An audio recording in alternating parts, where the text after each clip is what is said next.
Hello everyone, I think I am live. Hi guys, I hope all is well. Welcome back once again to my conversations on Aakhir kyun, the healing, excuse me, the healing seed. Today I am talking about anxiety with a dear friend called Becca, and she's in the house, so let's bring her in.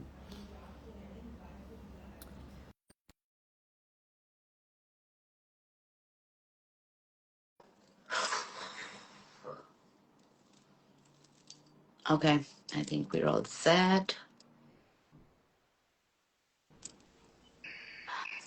Hello. Hi there, how are you? I'm good, thank you. Can you hear me okay and see me good? Yes, I can. I can. How are you doing today? Yeah, really good, thank you. Really good. How are you? I'm good. I'm good. I'm glad that the net is working. We were having some issues, but all sorted. It's always so frustrating. It always happens just before you're about to do something, right? I know. Yes. So true. So, Becca, before we dive into our conversation, just a little introduction for my audience. Who you are, where you from, what you do. Such a good question. So, yeah, I'm Becca Gardner. I live in the UK and I'm a certified change coach.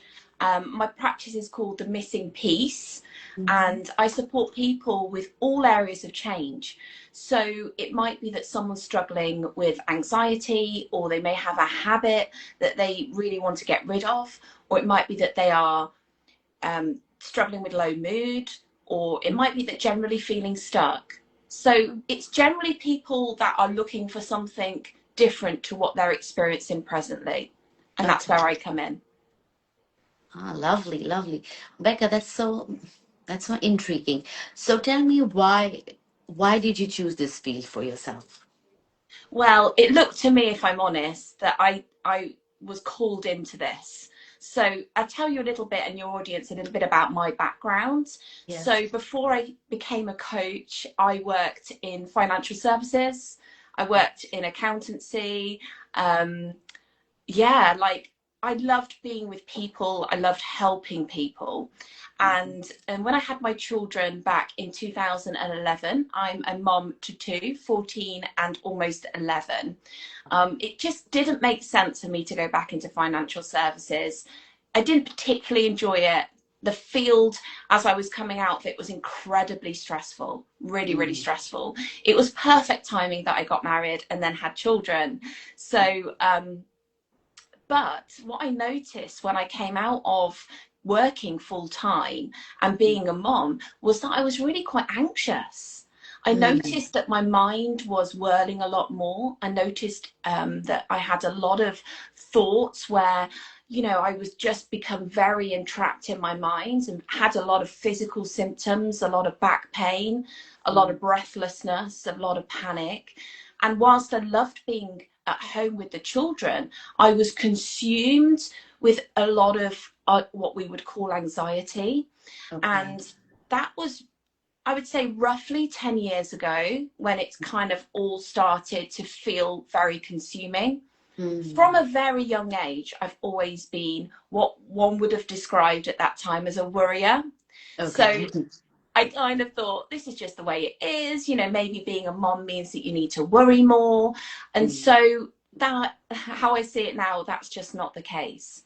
Mm. So to be honest with you, I went on a quest to sort myself out, to feel better. I always had a sense that I didn't have to feel like this. So I guess I was a bit of a seeker. Yeah. Yeah. Tried lots of different modalities, Right. Right. lots of Becca, different things. when you say so, you had anxiety pre-motherhood, but it kind of like heightened after having the kids. Is that right? Did I get that right?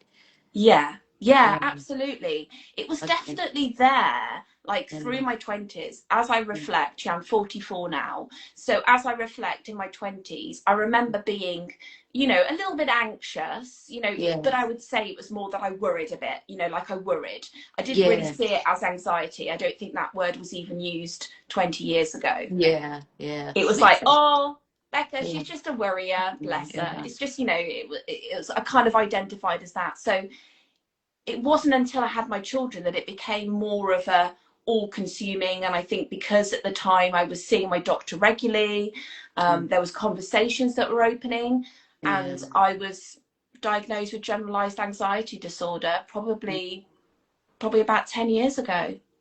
How did you take that when initially your doctor said that you might be struggling with anxiety and you realize, oh, I'm not a worrier, I have anxiety?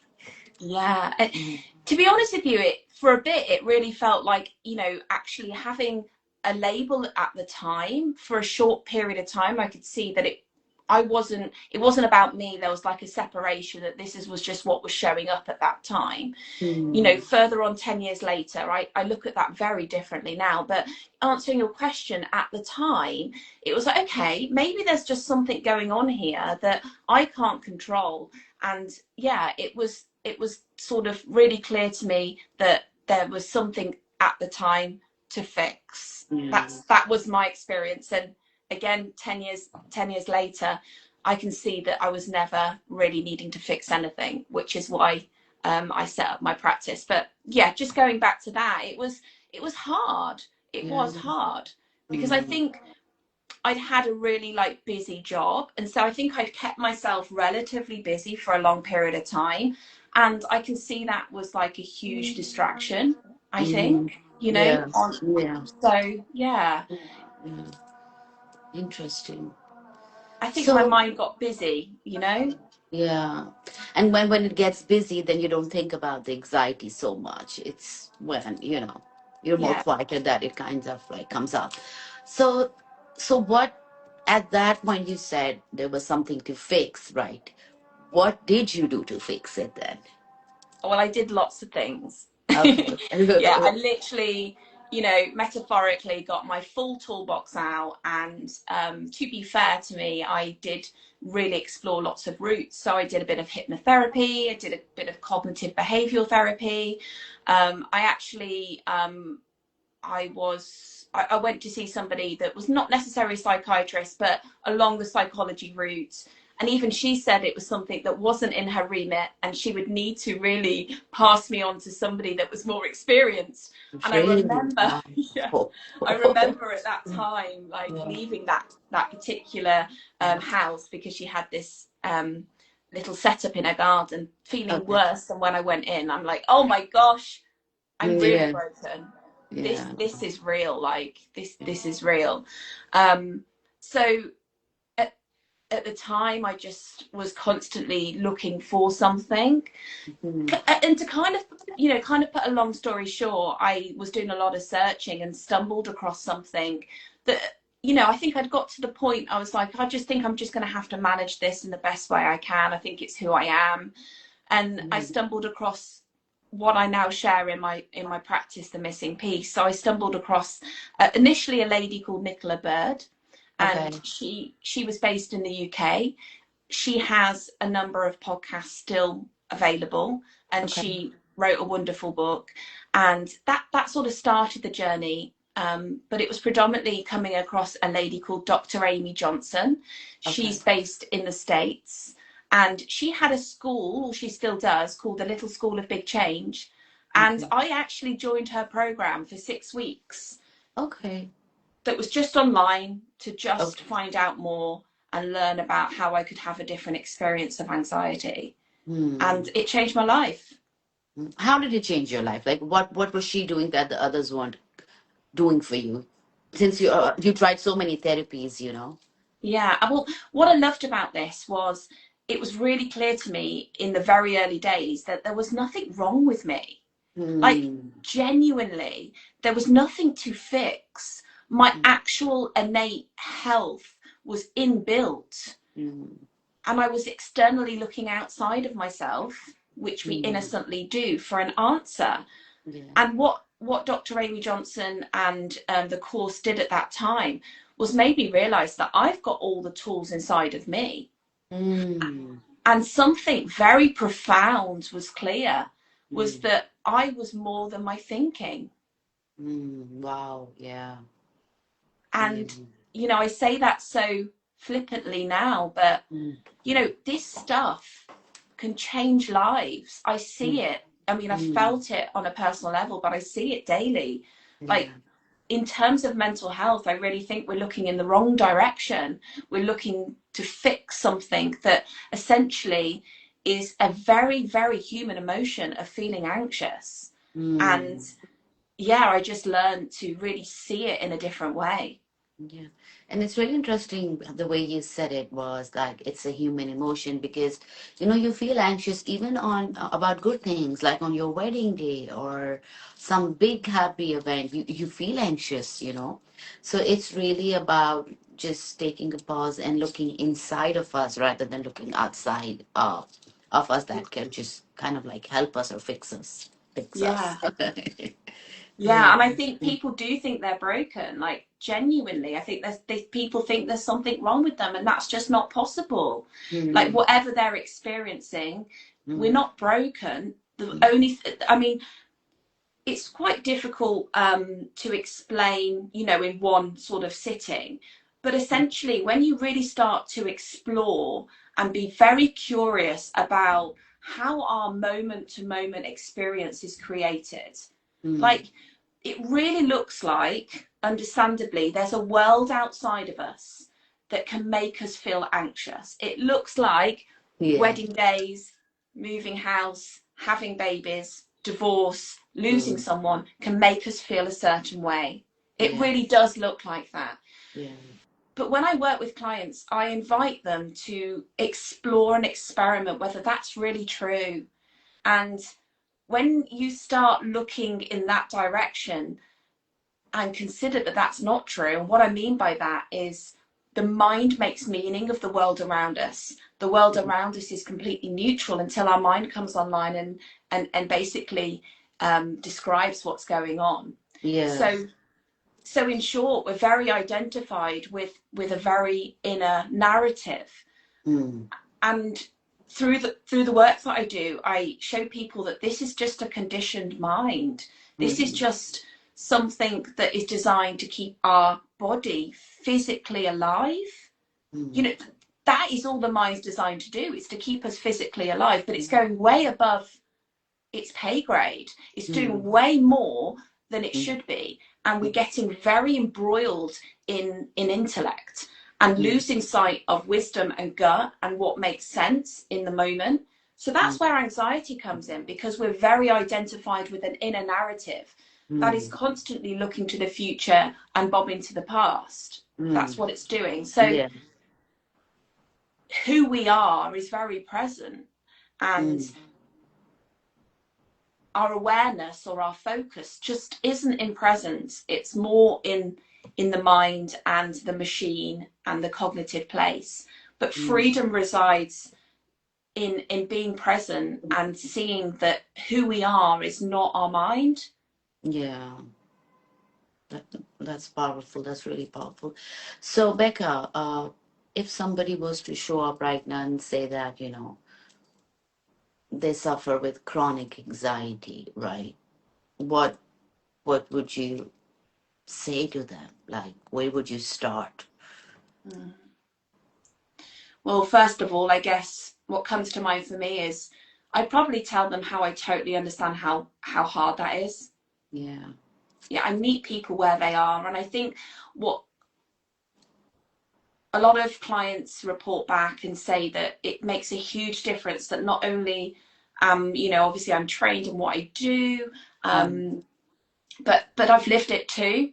And I mm, think a lot of people that go to university and they do various courses that they then sort of prescribe various modalities, and I'm not saying that that's not helpful. I think it's wonderful. Anybody that's in any profession that's supporting people's mental health is wonderful. yeah. um, but I think you do get like a hybrid approach with me because I've lived it. So answering your question, like I would really meet people where they are and really like feel into in a very like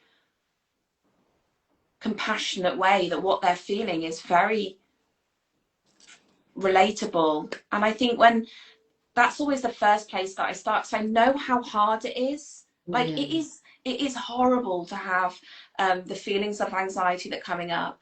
Yeah. And then where we go then depends on the client, Mm-hmm. depends on where they're at. But we would really start to really pull apart their experience and how they think their experience is being created. And Mm-hmm. I'll give you a couple of things that maybe people that are listening here can really play with. Right. Is because I'd love people to listen to this and simply take one thing away and see things differently. You know, Yeah. that's what I'd love. Yeah. We take our thoughts and feelings very, very personal. We think it means something about us, the chatter, the emotions, the feelings. We think it means something about us. Yeah. Understandable, Yeah. right? No. But what I point people to is that what if you're the blue sky, right? Like Mm-hmm. the blue sky, the weather, right? That Yeah. has an abundance of, I mean, I look out there now, I can't even see a blue sky because there's a ton of cloud. It's a bit drizzly as well. Typical Mm-hmm. British autumn weather today. Okay. But the blue sky's still there. I just can't see it because it's Yeah. covered with clouds. Right. Right. So I point people to the fact that clouds and sun and rain weather is very much just rocking up and we can't control it. Right. And it's a massive, massive misunderstanding that we can control our thoughts and our feelings and our emotions too. And when Yeah. people start to get a feel of that, they Mm-hmm. start to allow things to arise with the Mm-hmm. knowing that it means nothing about them. And then they get to feel that transient nature of experience. Mm-hmm. And I'm putting words around it, but it kind of is like an energetic feel when we kind of work when I work with a client. They really, really feel into the fact that, yeah, actually, I have an anxious thought in the morning, but that might disappear by some point in the afternoon. Like, where does it go? Where's it coming from? I'm not choosing that thought. So Yeah. it's all those questions that open up this incredible space within us that we've Mm. just learnt ourselves away from. Yeah. It's really interesting because while you're saying it, I'm just kind of because I've struggled with extreme anxiety and then having panic attacks, and I did the work myself as well. I didn't go to anyone, and what I learned was that I started paying attention to my thoughts, what were making me anxious, right? So let's say there was uncertainty, like if I had clarity on my future, okay, this is where I am, this is where I go, life's good, everything's fine, but now uncertainties happen, right? Like my husband suddenly passing away. uh, Now I didn't know, everything fell out of rhythm for me, right? The routine, the structure. And that's where I started to feel anxious because now things were out of control. I didn't know what's going to happen. And then I had to pause and sit and ask myself, why am I feeling anxious? And then I realized that I struggle with when there is uncertainty. Yeah. I start to feel anxious. And then obviously then there are also the attachment styles. So I was anxiously attached. And then, when you send somebody a message, the reply hasn't come back instantly.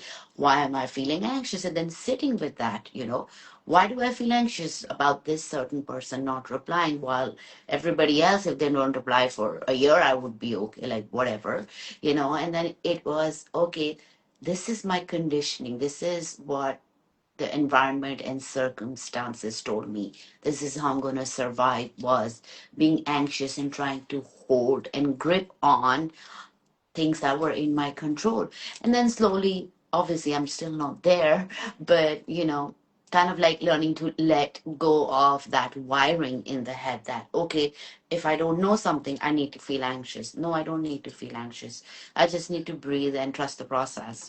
And Mm. easier said than done. It takes a lot of time and patience to get there, but that's something that's worked for me. And sometimes nothing even works for me. If I'm anxious, I'm anxious, you Yeah. know, that Yeah. kind of thing. So we have, for me, I would say I have my toolbox where I would take out certain things and do them, practice them when the anxiety shows up. But then there are days when all of those tools just feel like they're Mm. not helping me enough. I need more than that. So it's really about for me, I would say it's really about connecting with yourself, you know, and like you said, that not everything that goes here needs our attention or needs a meaning to it, you know.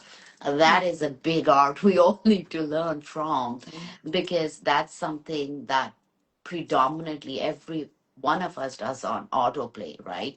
It's so ingrained in us. It's really hard for Yeah, us. Yeah. yeah. Well, Yeah. the thing is, it feels like I don't have a toolbox now, not because I Mm. don't get anxious, just Yeah. because I don't need external tools. I Mm. allow all feelings to come up, even if they feel really horrible. So Yeah. like you've described on feeling really anxious, I have moments and sometimes days that I feel really anxious. Mm. But the difference is I'm not trying to stop that anxiety. I'm not trying to calm it down. I'm allowing it and trusting a process. You just said, like, Mm.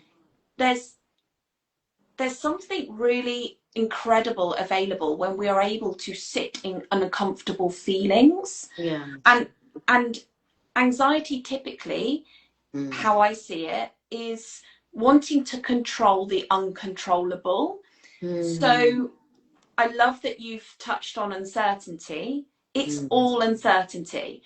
So Mm. the mind hates uncertainty. So if there's an Mm. event or something that's going on that makes you feel uncomfortable, it tries to look after you, because the mind's only job is to keep you physically alive. So it Mm. tells stories of particular things that you could put in place so you can feel more comfortable. The Mhm. thing is, as we all know, the mind can't predict the future. And so there isn't very much available at that thought level, like the Mm. thought, kind of being trapped in that and trying to like get involved in those stories and work it out. That tends to keep us in that cycle of anxiety. Yeah. What's so useful is feeling into the body, Mm. and that's another bit of like work I do with my clients, where which we don't, like, if you are an anxiety sufferer, you are Yeah. living from this place. You Yeah. don't really know that you, well, I know this sounds silly, you've got hands and feet, and you do Yeah. because you look Yeah. down, but we are not connected to that place. So Mm. when you invite people to really bring their awareness into their body and feel into those sensations, Yeah. people start to gradually learn that being uncomfortable is okay. Mm. And the amazing breaking news is that the mind basically says that we can't cope. And that's utter nonsense, because when you actually with a physical feeling of anxiety in a way without that sort of need to fix it, and this again Yeah. is very experimental, Mm. you start to just see the amazingness of the human design, that we Yeah. can cope with anything. Yeah, that Like, makes sense. Yeah, yeah. So what I'm understanding is that you're saying instead of trying to fix the anxiety, you sit with it, like sit with the discomfort or whatever's happening inside your body and just feel the feeling rather than yeah, fix the feeling. feeling. Yeah, we don't feel our feelings at all. Like, I mean, I say we don't, that sounds like I'm being very broad, but I didn't. Like, crike, I just stayed up in worry. And actually, the mind distracts us from feeling. It Yeah. doesn't want us to feel. Like, it just keeps us at story level. Okay. So it's doing something that's quite direct, where we really directly feel into. And I don't mean anything that's like a fancy practice. I'm a Mm-hmm. mom to two, a business owner, a wife, I'm really busy. So Yeah. it's not like I'm carving out time where I'm just sitting, oh crikey, sitting in, getting overexcited, sitting in silence. Yeah. But what I am able to do is bring my awareness more and more. I still play with this, bring my awareness into my body and truly Body. what's really happening. Because when you Mm. struggle with anxiety, you are so In embroiled your in the head. story. Yeah, Yeah. Yeah. so embroiled. Like, Yeah. oh, yeah. Um, Yeah. so embroiled. But what's But really, really, so I'm more curious for you to shed light on why when we're anxious we're more in the head. Why does that happen? well, I guess I'm only coming from how I see it. And I always say that everyone is their own expert. I'm not an expert. I point people to their incredible expertise, which is built into us from birth, right? Yes. So we stay at that level because it's familiar, which is bonkers. Oh, seriously. Oh my God, seriously, yeah. Like, but that hits home so much. This is like, Yes. I remember a coach saying to me at the time when I was really like unpicking all of this and just playing with all of this before I was a coach myself. And she was like, you worry because it feels familiar. And I'm like, yeah. No, don't say that. I've been trying to get rid of it and you're telling me that I go there because I quite like it. She said, no, I'm not saying that. But it's where we go. It's habitual. That word is massive because people don't appreciate that anxiety is just identification with thought. And we are just simply addicted to our thought processes. That's it, right? Ooh, I don't like that. You resonate with that, right? So, yeah. But we don't have to be. This is the cool thing. So that's what I show people, that actually I invite people to be a bit like what you described, on some level, like be really inquisitive and curious about thought. What even is it? Like, what is it saying? Do you notice how repetitive it is? Do you notice how contradictory it is? If you had a friend that constantly contradicted themselves, would you really take everything they said as truth? No. Yeah. Of course you wouldn't. So why the heck do we get so identified with a mind that just rabbits on and think it knows best? No. So from this moment, inviting people to just be curious about their inner critic. It's not them. It's just a conditioned mind. It's echoes of a gazillion things that we've taken on along our way. It's who we are is beneath that trap of thinking. I think it's that disconnect between this and this. We're just here, we're not coming down here. And if we try to align, well, I would say the chakras, right? And just kind of like feel ourselves, then we could probably find more peace with ourselves, I guess. Yeah. I mean, we are peace. Which sounds, peace isn't outside of us. Like, it is innate. It's who we are. The only reason we suffer is because we get identified with thought, and we don't need to, because thought isn't telling us anything we need to know. It's just a narrator. It's secondary to life. Makes sense. Makes sense. So, Becca, why do you think that, with something I've noticed, at least at my part of the world, don't know about yours, but why are youngsters, especially teens, having such a big issue? They're all very anxious, and every one of them has anxiety. And it's not like they're lying or making it up, or you just said to a kid, no, you just read it, so you see. They're genuinely going through that. I truly believe that. Yeah, no, I do too. I think we are more. I think it's twofold. I think we are more aware of it, so people are talking about it more. I don't think it's that people are reading it and then they're living it. Like, I don't think that's necessarily the case. But I do think there's a lot of misunderstanding in mental health in terms of why anxiety is even a problem in the first place. This should be built into curriculums and educational systems, because if a teen came to me and said, I feel anxious, right, what's wrong with feeling anxious? I get anxious. Like, it's when we really identify with that being a problem. So I think there's a lot of pressure as well on teens. I think there's a lot of information out there. I think the mind's like spinning. It's spinning on information overload. There's a lot of comparison on social media. And knowing what I know about the mind that loves to compare and, loves to make sense of things. Because there's a lot of information. Then it's taking on all that information. So teens are getting very identified with mind because that's what we do. And plus they're going through ridiculous, chemical changes, puberty and lots of various things then. So yeah, I think, I probably don't know the exact answer why, but I think that they are looking in the wrong direction because then it looks like they need to fix it. And I Yeah. think that's kind of a lot of how the outside world looks like we need to deal with anxiety. It's a fixable Well, thing, and that's hopefully what I like we to actually even change. have medicines for anxiety. Yeah, Yeah. yeah, And yeah. I don't think so they really help us. They just kind of suppress the feeling. They don't really address the feeling. I think there's a place, like, I'm very open to there being like a place for everything that is Yeah. ever suitable for Yeah. people. Yeah. And I think there sometimes is a place for, the medical support. And I work with people that do, have medication and then run alongside with this sort of work too. Like, there's Yeah. no right or wrong. And I Yeah. think people get very, like,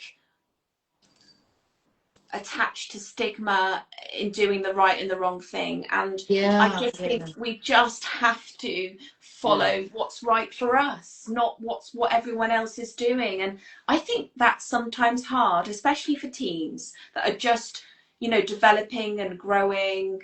um I don't know, like, if you look at really young children, Mm. you've got children, don't Yeah. you? Yeah. Yeah. Yeah. Yeah. How old are your children? So my daughter, she's 15, and my Yeah, son, he's 9. yeah, so sort of similar ages. Yeah. um when they're really young, when kids are really young, I always use the supermarket analogy, of like kids throwing themselves on the floor, the world's ended because they can't have this. Yeah. And but actually it's really interesting because we learn ourselves away from that ability to Mm. move through our emotions. Like, if you were to really watch a child in the supermarket that had a mini meltdown, Mm. and then you were tuning in like 10-15 minutes later, it most likely be looking out the window at the birds. It wouldn't care. It has no attachment to what just happened in the supermarket. As Mm. what happens is, as we get older, at a certain point in our infant age, our mind comes online and it starts questioning and predicting. But when children are really young, they are just present to what is. And Mm. so I guess with the work I do is I bring people back into that kind of place that Mm. It's always that there. they, yeah, almost more childlike, right? Yeah. And not Yeah. so identified with the nonsense of the mind and everything Mm. around them, because all of this plays out and there's huge processes that play out that we don't really need to listen to. Mm. So it's almost having the ability to see what's the conditioning and what's truly happening, and really getting people to feel into their gut and their wisdom and their common sense moment to moment. Yeah, and as you're saying all those things, I'm thinking out loud as well. Along with this, is that um, it's more of having so our brain is just running on free. There is no control over there. So kind of like pausing and bringing more control. And I guess that would come in place when we're more outside of that box and more inside of our bodies, because we've just learned to live in that box. And for me, something that's worked for me recently was, so I was just stuck on the fact that I don't want to do overthinking, right? It just makes me anxious. And I don't like the way I feel inside of me because of those thoughts, always thinking and thinking. Like, it never stops for me. And I said there has to be a way, and reading books and listening to podcasts, everything, nothing really was working for me, to be honest. And even taking it to my therapist, it was like, let's explore and all that. And I was like, you know what? And it was just like in the moment that when thoughts would come, it's like, oh, no, no, you don't. You don't do that. And, I'm just sitting. I was sitting and not doing anything in particular, just sitting. And when the thought would come, every time interrupt it and say, no, when I'm driving, a thought is coming. has no sense, but it's just making a thought, it's making a scenario that would make me anxious. I would tell myself, no, we don't go there. And somehow that's worked for me drastically, where I've seen that the overthinking has just come so down. It's become easier for me to be more present in my body, to see how I'm breathing. Am I shallow breathing? Am I deep breathing? Is there any sensation in my? I couldn't connect with my body Yeah. at all when I'm doing this course, and on the first year of my certification, they would say, uh, do deep breathing and feel yourself in your body. It's like, the hell is she saying? Feel yourself in your body. How do you feel yourself in the body? And it always give me that ick feeling that I can't feel my body. Like what? I literally have to put my hand here to feel my heartbeat if I could pick it up. But what do you mean? And it took me quite a long time, I would say 6 to 9 months, to actually understand what it means to feel in your body, because I had done meditation, I had sat for hours and hours in discomfort, but I couldn't still connect with my body. Mm. So for me, it worked the reverse way, that stop every time, interrupt the thought, stop, and then the more I interrupt it, the more it would bring me to the present moment, and then more into this area of my body, what's going on Yeah. here, what's going on here, things like that.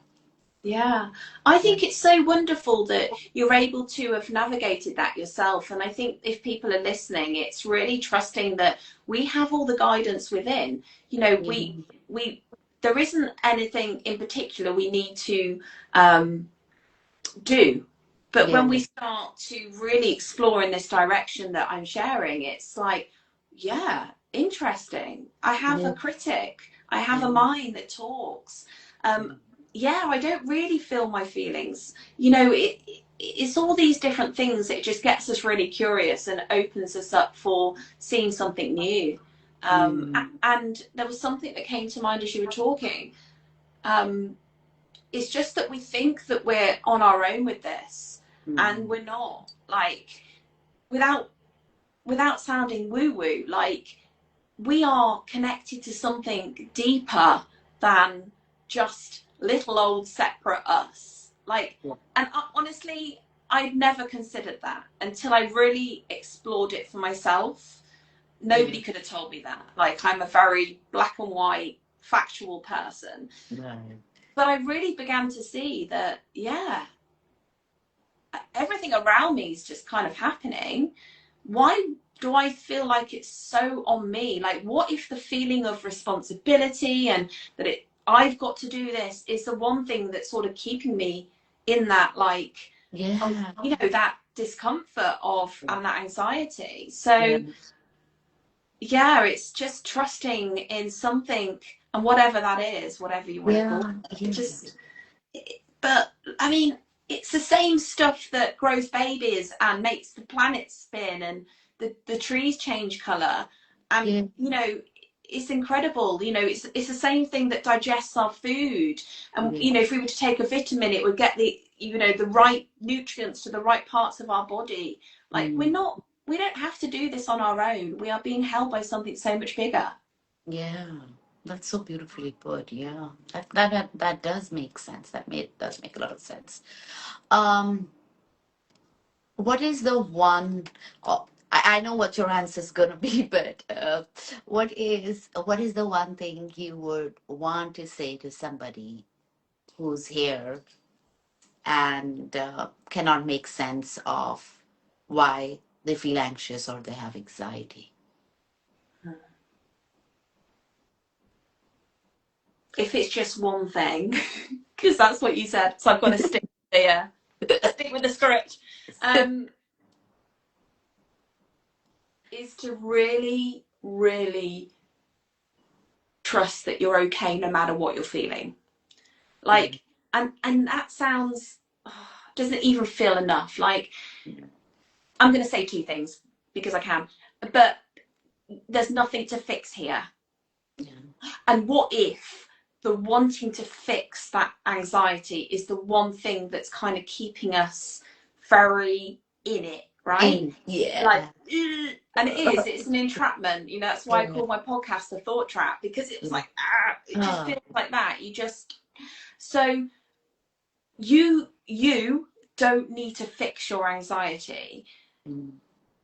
There's just something different to see about it, and it's just learning to really be with what is as it arises. And Mm. again, that isn't something we could probably do in this one moment, but I do think this conversation is incredible for people to just be open to what is possible, you know, in our human existence, that we don't have to suffer to the degree that we do. And I Yeah. know that firsthand, and I see it every day. Mm. Yeah, that makes sense. That makes so much sense. I'm going through premenopause, and it's just, oh my God, don't even Yeah. ask. So the things that you just said just make so much sense that uh I've become more curious in listening to my body more in this space. And it's very recent, like I would say in the last 2, 3 months, is that I really started listening to my body, and the anxiety has gone quite a lot on its own by just listening to my body. And just one thing that I would want to share is that what I changed was I would get up in the morning, do my breakfast, and go to the gym. Do the gym, then pick my kids, and then the routine was like that. And that sense of urgency in the morning was making me anxious somehow. I don't know if that makes sense to anyone. And then I paused and I said, uh, I don't want to do this. And I kept on pushing myself because going to the gym does help me, does regulate me, so it does serve me. So there was this war in between that I have to do this, but I don't want to do it in the morning. And it was a kind of like a blessing that my daughter had tuition and I was closer to my gym. So then I was like, okay, I can save money on gas and then just go there when I drop her at tuition at 4 p.m. So it just happened, not that I planned it. And then I started going at 4. Now Yeah. my mornings got slower, Yeah. and right where I would hit the lowest is when I was going to the gym. So it kind of like served me. And then I was Yeah. like, this is working for me. Like, I'm not anxious. I need the slower mornings. It kind of helps me, keeps the anxiety out or Mhm. whatever. And then when I have the dip, which was always when I would pick up the kids, I was never ready to listen to them. It was always like, when are you going to listen? I was like, every day the same thing. It's that emotional exhaustion. Now I'm more present, and the gym actually helps me through the rest of the day, the evening bit. So it's just for me, it was just listening to my body what it was wanting, and then kind of like giving it what it Yeah. needs. That kind of like I needed the slower mornings. It was as simple as that and as complicated as that. Yeah. I, I I hope love that makes that. sense. Yeah, yeah, I love that. And life's got your back as yeah, well. Like, life is constantly showing you. And like you say, that just occurred, that unfolded. And like, if we honestly knew that life is here to support us, yeah. when we just consider that to be an option, Mhm. again, I always say to people, don't believe what I say. I'm Yeah. just pointing you in a direction. I use Right. the analogy, peep, which is play, explore, experiment, and play. But peeping is almost just a looking. Like, that's all this is. And then all the heavy lifting and the suffering just seems to just rock up differently when you Yeah. start looking in the direction that I'm pointing Yes. in. Yeah, yeah, that does make sense. That makes sense. Becca, so much. Thank you so much for coming forward and having this amazing conversation with me. While we wrap up, two questions. If somebody wants to connect with you, where can they connect with you? What are the programs you offer? And yeah, just those two things. Okay, so I have a podcast. I always think that's a really good place to start Okay. because, well, you just get a feel of the conversations. I've got some great guests on too, and I also do some solos, and that's called The Thought Trap, and that's Okay. on Apple and Spotify. Um, Okay. and yes, I'm on Instagram, which is probably the best place because in the bio is my website, and it's people. can see it on here, can't they? Yeah, I'm a yeah, bit new to this. Missing yeah. Piece Okay, Cotswolds. okay. Yeah. So Perfect, yeah. perfect. And do you offer one-on-ones? Can people do it online with you, or is it in person, or what? I do an absolute combo. So I work Okay, with people face to face that are local, okay, and but predominantly online. So like this sort of setup, which okay. is truly wonderful because people can talk from the comfort of their own home, all around the Yes, world. yes. They don't need to be local.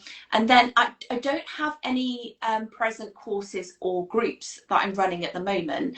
Um, Okay, However, if people reach out and they are looking for a particular like online group, then I just develop things accordingly. And that's I good. would highly recommend people go on my newsletter, which I send out every single Friday. Okay. And that basically enables people to be up to date with what I'm doing. Right, right. That makes sense. Perfect. Thank you so much once again, Becca. It was lovely chatting with you. I've learned so much from you. I hope the audience here as well enjoyed our conversation and learned something about anxiety. I'm sending you so much love. Thank you once again. Thank you so much for having me. I've loved every second, and you're really inspiring too. And I'm just really grateful for this space. Thank you. Thank you. You have a good one. Bye. Bye.